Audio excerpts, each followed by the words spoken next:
Hi everyone, आज का हमारा टॉपिक है कर्सर का। आज हम बात करने वाले हैं कि अगर आपको डेटाबेस से ह्यूज डेटा लेना है। कभी कभी क्या होता है कि हम बीसीएक टेबल में डेटा लेने जाते हैं, जो डेटा हमारा लाखों में होता है।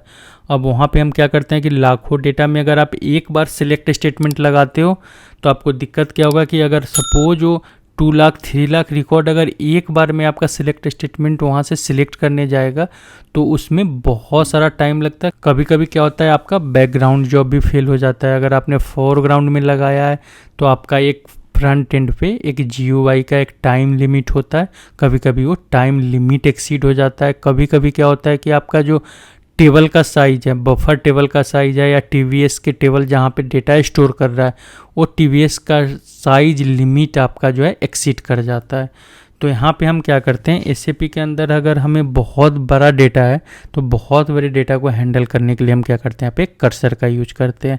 अगर आप कोई डेटाबेस सिस्टम देखोगे, ऑरेकल देखोगे, आप यहाँ पे एमएस एसक्यूएल देखोगे, मैंगोडीबी देखोगे, तो वहाँ पे आप डेटाबेस के अंदर देखोगे वहाँ पे जो आपका पीएल एसक्यूएल, जिसको हम प्रोसीजरल एसक्यूएल बोलते हैं, जहाँ पे हम प्रोसीजर का यूज करते हैं, फंक्शन का यूज करते हैं, वहाँ पे हम कर्सर का भी यूज करते हैं। कर्सर का मेन यूज वही होता है कि इसमें हम क्या करते हैं, कर्सर ओपन करते हैं और कर्सर ओपन करने के बाद हम एक पैकेज साइज डिसाइड करते हैं कि अगर सपोज हमें एक बार में 20,000 रिकॉर्ड लेना है या एक बार में हमें 25,000 रिकॉर्ड लेना है, तो हम क्या करते हैं, पैकेज साइज बना देते हैं। और उस पैकेज साइज में हम क्या करते हैं, टेबल से डेटा, जैसे 20,000 डेटा लाया, उसको हमने क्या किया कि इंटरनल टेबल में स्टोर कर दिया। फिर हमारा कर्सर लूप चलता रहेगा जब तक डेटा हमारा मिल रहा है उस टेबल में हमारे उस इनपुट पैरामीटर के बेस पे। तो वो क्या करेगा, डेटा लाता जाएगा। जब भी अगर डेटा मिलना बंद हो जाएगा तो वो क्या करेगा, वहाँ से बाहर हो जाएगा। तो यहाँ पे ओपन कर्सर का काम है कि आपका डेटाबेस के साथ आपका एक लिंक बनाता है, मतलब आपको कनेक्ट कर देता है। तो अब क्या होता है कि आपका मतलब सिंपल सा आप सोचो कि एक आपने पाइप डाल दिया कि वहाँ से उस पाइप से आपका यहाँ पे वाटर सप्लाई चालू हो गया, मतलब डेटा का सप्लाई आपका चालू हो गया। अब यहाँ पे फेच नेक्स्ट कर्सर क्या करता है कि इसको आप क्या करते हो, एक इन्फिनिटी लूप के अंदर डाल देते हो। तो ये लूप आपका चलता रहेगा और ये क्या करेगा, उस पैकेज साइज के लिए जाकर वहाँ पे डेटा लाता रहेगा। तब तक लाएगा जब तक आप वहाँ से एग्जिट नहीं कर लेते। अब डेटा आपके क्वेरी के हिसाब से अगर आ गया तो वहाँ पे लास्ट में आप कर्सर को क्लोज कर देते हो। यहाँ पे कंडीशंस वही है, मैंने जो आपको नीचे यूज केस दिया है कि आप यहाँ पे लार्ज डेटा सेट के लिए यूज करोगे। मैक्सिमम कोशिश करना कि आप इसको बैकग्राउंड जॉब में करना। अगर डेटा का वॉल्यूम 1,00,000 2 लाख में है तो आप यहाँ पे डायलॉग मतलब फ्रंट एंड में यूज कर सकते हो। और यहाँ पे यूज करने के लिए आप क्या क्या करते हो, यहाँ पे तो आप एक पैकेज साइज देते हो। इसके साथ जब आप कर्सर ओपन करते हो तो उसके साथ आप विद होल्ड का यूज करते हो। अगर आपको कुछ वैल्यू को कमिट करना है तो कमिट में टाइम लगता है, तो आप क्या करते हो, उतने टाइम के लिए कर्सर के वैल्यू को आप वहाँ पे होल्ड करके रखते हो। जब कमिट वहाँ से आपका कमिट कर लेता है, डेटाबेस में वैल्यू चेंज हो जाता है, उसके बाद कर्सर फिर आपका वहाँ से एग्जीक्यूट होने लग जाता है। तो वहाँ पे अगर कमिट से रिलेटेड आप कुछ कर रहे हो तो आप वहाँ पे विद होल्ड का भी यूज करते हो। और यहाँ पे अगर आप कर्सर से डेटा ले रहे हो तो आप यहाँ पे डेटा क्या, कोर डेटा लेते हो। कोर डेटा का मतलब हो गया कि कोई वहाँ पे ज्वाइन या कोई वहाँ पे आपका जो एक्सप्रेशन मैंने आपको प्रीवियस वीडियो में बताया था, कोई भी आप वहाँ पे एक्सप्रेशंस नहीं लगाते हो। तो हम क्या करते हैं, कर्सर का यूज चल के एक बार पहले हम अपने एसएपी में देख लेते हैं कि एसएपी में हम कर्सर का यूज करते कैसे हैं। कर्सर का यूज देखने के लिए हम सबसे पहले क्या करते हैं, अब ऐप एडिटर पे चलते हैं, C38 करते हैं। यहाँ से हम अपना प्रोग्राम लेते हैं, इसको चेंज मोड में लाते हैं। यहाँ पे आप देख रहे हो जो प्रीवियस वीडियोज में जो हमने यूज किया है, यहाँ पे कुछ लोकल स्ट्रक्चर टेबल है, प्लस यहाँ पे जो हमने इनपुट पैरामीटर से 2 लिया था, एक सिंगल वैल्यू के लिए लिया था, यहाँ पे एक डेट का हमने रेंज लिया था। मैं इसको सबसे पहले यहाँ से एक्टिवेट कर देता हूँ। एक्टिवेटेड है हमारा सोर्स कोड। अभी हम क्या देखने वाले हैं, यहाँ पे कर्सर का यूज देखने वाले हैं। तो हम क्या करते हैं, यहाँ पे कर्सर देखने वाले तो सबसे पहले यहाँ पे हम एक डेटा डिक्लेयर कर लेते हैं। यहाँ पे कर्सर का नाम हम दे देते हैं वी कर्सर। हम इसको किस टाइप का बना देते हैं, टाइप। इसमें हमारा एक डेटा टाइप होता है कर्सर का। हम इसको यहाँ पे क्लोज कर दे रहे हैं, सेव कर दे रहे हैं। अब हमने क्या किया, यहाँ पे एक वीक कर्सर बना दिया। यहाँ पे बहुत सिंपल है, आपको क्या करना है, सबसे पहले कर्सर को ओपन करना है। किस कर्सर को ओपन करना है, तो अभी जो आपने यहाँ पे ऊपर में डेटा से एक ऑब्जेक्ट बनाया है कर्सर का, इस कर्सर को आप ओपन कर रहे हो। अब यहाँ पे हमने कर्सर का नाम दे दिया। इसके बाद आप लगाओगे यहाँ पे फॉर, क्योंकि यहाँ पे अगर आप कर्सर ओपन कर रहे हो तो यहाँ पे कुछ ना कुछ आप डेटाबेस से डेटा लेने जाओगे। तो यहाँ पे डेटा हम लेने जा रहे हैं सिलेक्ट, हम यहाँ पे क्या करते हैं, ऑल कर लेते हैं, ऑल फ्रॉम, हम यहाँ पे किस टेबल से, BKPF से ही डेटा ले लेते हैं, BKPF, क्योंकि ऊपर में हमने इसका एक इंटरनल टेबल बना रखा है। तो फ्रॉम BKPF। अब यहाँ पे आप क्या करोगे, इनटू टेबल यहाँ पे आप अभी नहीं लगाओगे, क्योंकि जब आप फेच कर्सर में जाओगे तो फेच कर्सर में डेटा लेने के बाद आप क्या करोगे, वहाँ पे उस वैल्यू को आप टेबल के अंदर स्टोर करोगे। तो यहाँ पे हम क्या करते हैं, वेयर कंडीशन लगा देते हैं, वेयर BUKRS इक्वल टू, हमने यहाँ पे एक पैरामीटर लिया है कंपनी कोड का PVUKRS। अब यहाँ पे हम क्या करते हैं, इसको बंद करते हैं। अब ये हमारा हो गया कि हमने क्या किया, इस सिलेक्ट स्टेटमेंट के लिए कर्सर ओपन कर दिया। इसमें अभी हमारा डेटा बहुत थोड़ा सा है, इसीलिए हम क्या करेंगे, छोटे पैकेज साइज पे चेक करेंगे। आपके डेटा का लार्ज वॉल्यूम होगा तो आप क्या करोगे, यहाँ पे पैकेज साइज 10,000, 20,000, 50,000, मतलब जिस टाइप से आप रखना चाहते हो अपना पैकेज साइज रखोगे। अब यहाँ पे हमारा कर्सर ओपन हो गया। अब यहाँ पे आपको चेक करना है कि कर्सर जो है हमारा इनिशियल, हो सकता है कि डेटा लेने गया, इसमें इसको कुछ डेटा ही नहीं मिला, या हो सकता है कि यहाँ पे आपने इनपुट पैरामीटर पास किया यहाँ पे BKPF के अंदर और इस कंपनी कोड के लिए कोई डेटा है ही नहीं वहाँ पे। तो आप यहाँ पे फर्स्ट आपको क्या करना है, इफ आपको चेक लगाना है कि ये कर्सर इज नॉट इनिशियल। अगर कर्सर इनिशियल है तो फिर आपको यहाँ पे नीचे फेच करने का आपका कोई नीड ही नहीं है। तो यहाँ पे हम क्या करते हैं, सबसे पहले इसको चेक कर लेते हैं, फिर हम इसको यहाँ पे क्लोज कर देते हैं। अब यहाँ पे हमने क्या किया, सबसे पहले चेक कर लिया कि हमारे कर्सर में कुछ ना कुछ डेटा होना चाहिए। फिर अगर हमारे कर्सर में कुछ ना कुछ डेटा है तो हम यहाँ पे क्या करते हैं, डू लूप चलाते हैं। मैंने आपको बोला है कि डू लूप, और इसको एन डू से बंद करते हैं। ये हमारा लूप जो है इन्फिनिटी लूप होता है। इन्फिनिटी लूप, अब आप बोलोगे इन्फिनिटी लूप तो ये चलता रहेगा, प्रोग्राम हैंग हो जाएगा, उसके बाद हमारा यहाँ पे एरर लेगा, एरर लेकर ये बाहर हो जाएगा। बट हम यहाँ पे एग्जिट लेते हैं। एग्जिट कब लेते हैं कि अगर हमारा यहाँ पे वैल्यू जब नहीं मिल रहा है, पहले हम क्या करते हैं, फेच करते हैं, फेच नेक्स्ट कर्सर। अब नेक्स्ट कर्सर मतलब कर्सर कौन सा है हमारा, तो यहाँ पे वी कह रहे हैं, और यहाँ पे आप क्या करोगे, अब यहाँ पे अपेंडिंग करोगे। यहाँ पे आप क्या करोगे, टेबल जो है आपका, क्योंकि टेबल में हमें नहीं पता कि डेटा पहले से है या नहीं है, तो यहाँ पे हम क्या करते हैं, अपेंडिंग लगाते हैं। अब यहाँ पे हमारा कर्सर डेटा फेच करके ला रहा है, यहाँ पे हमारा लूप चल रहा है।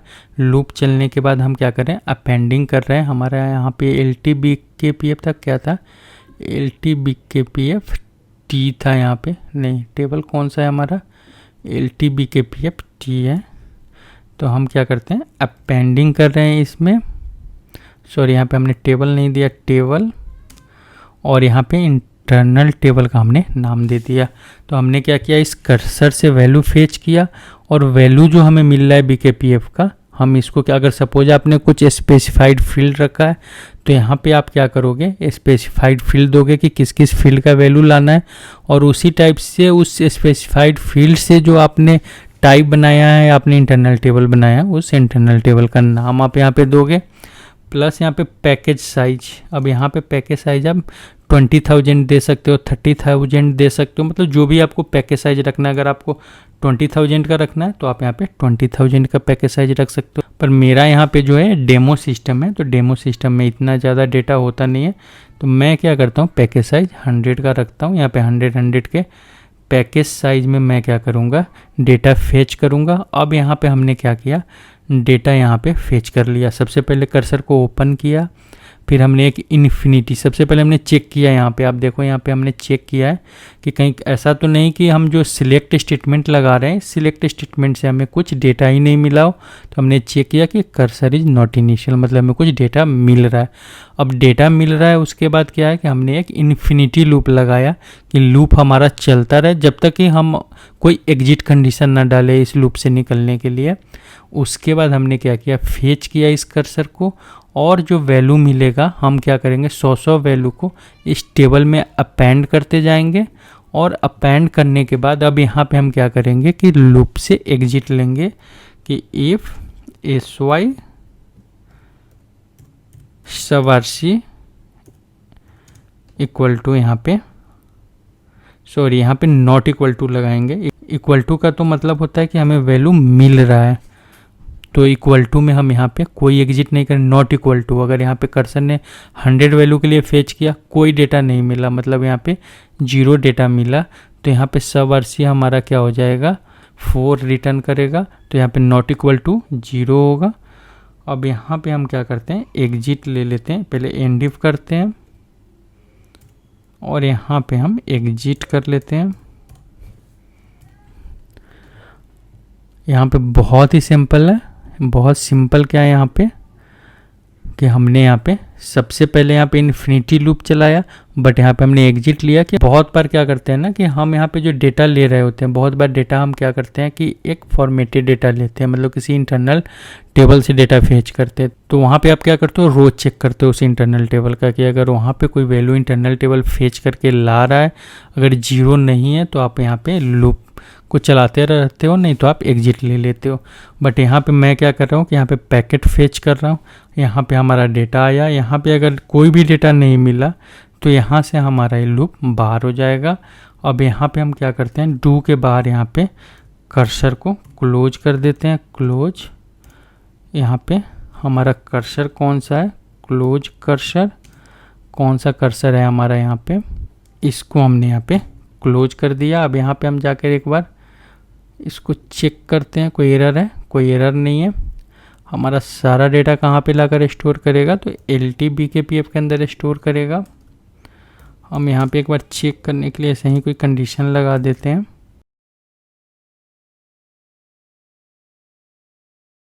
अब यहाँ पे हम क्या करते हैं, ब्रेक पॉइंट लगा रहे हैं और यहाँ से हम इसको एग्जीक्यूट कर रहे हैं, सॉरी एक्टिवेटेड है, एग्जीक्यूट कर रहे हैं। यहाँ पे हम कंपनी कोड देते हैं। अब यहाँ पे इसने क्या किया, डेटा फेच कर लिया यहाँ से। और यहाँ पे अगर आप जाओगे डेस्कटॉप 3 में, इस टेबल को आप चेक करोगे यहाँ पे, तो यहाँ पे आप देखोगे कि जितना भी रो है, कितना टोटल है यहाँ पे 229 रोज यहाँ पे मिल रहा है। तो 229 रोज आपका यहाँ पे शो कर रहा है। तो यहाँ पे आपके टेबल में डेटा ला रहा है। अभी क्या किया होगा, 3 बार में 100 प्लस यहाँ पे 29 रिकॉर्ड लाया होगा। हम क्या करते हैं, एक बार लूप में इसको चेक कर लेते हैं। यहाँ पे हम लूप लगा देते हैं, यहाँ पे डू के पास, इसको हम यहाँ पे एग्जीक्यूट करते हैं। यहाँ से हम इसको एग्जीक्यूट करते हैं। यहाँ पे डेस्कटॉप 3 में आते हैं। अब यहाँ पे हमने क्या किया, कर्सर हमारा नॉट इनिशियल है, 1 है यहाँ पे कर्सर का वैल्यू। हम यहाँ से F5 करते हैं, यहाँ से हम वैल्यू फेच कर रहे हैं। अब फेच करने के बाद आप देखोगे LTBKPF में कितना है, 100 रिकॉर्ड आ गया आपका। यहाँ पे सब आरसी आपका क्या है, 0। हमने यहाँ पे नॉट 0 लगाया तो 0 है, तो यहाँ पे कुछ नहीं होगा हमारा। फिर से डू लूप चलेगा। फिर यहाँ पे डू लूप हमारा सेकेंड टाइम के लिए गया। सेकेंड टाइम में क्या किया इसने, यहाँ पे फिर से 100 रोड, यहाँ पे देख रहे हो आप, यहाँ पे 100 रिकॉर्ड लाया। फिर यहाँ पे 200 हो गया। अभी सब आरसी क्या है, यहाँ पे 0 है, कुछ नहीं होगा। फिर यहाँ पे क्या होगा, हमारा डू लूप चलेगा। यहाँ पे फिर से डू लूप वहाँ पे डेटाबेस में डेटा फेच करने जाएगा। अब यहाँ पे हमारा 29 रिकॉर्ड लाया, इसने क्या किया, इस टेबल में डाल दिया। सब आरसी अभी भी 0 आएगा हमारा, अभी भी यहाँ पे कुछ नहीं होगा, अभी भी हमारा लूप यहाँ पे चलता रहेगा। फिर यहाँ पे हम क्या करते हैं, नेक्स्ट करते हैं। अब यहाँ पे फेच करने जाएगा, इसको कोई रिकॉर्ड नहीं मिलेगा। यहाँ पे सब आरसी आप देख रहे हो 4 हो गया। अब सब आरसी 4 हो गया मतलब कोई डेटा नहीं मिला। हमने क्या किया, लिखा कि डू लूप से आप एग्जिट हो जाओ।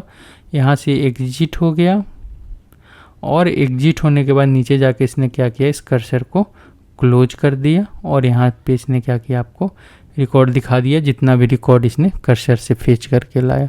तो इस टाइप से आप यहाँ पे कर्सर का यूज कर सकते हो। अगर आपके पास ह्यूज डेटा है, आप चाहते हो कि एक ही सिलेक्ट स्टेटमेंट में हम सारा का सारा डेटा फेच नहीं करें, हम 50,000 या 25,000 के एक पैकेज साइज बनाए, पैकेज साइज में हम वहाँ से डेटा को फेच करें, तो आप वहाँ पे क्या करोगे, कर्सर का यूज करोगे।